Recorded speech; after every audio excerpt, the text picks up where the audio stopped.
Mahigit 5,500 flood control project ang natapos na at marami pang iba ang kasalukuyang ginagawa sa buong bansa.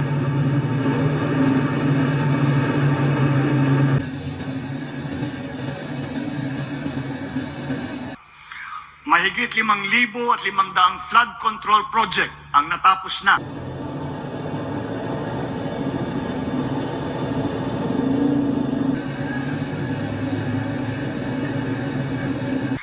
Mahigit 5,500 flood control project ang natapos na.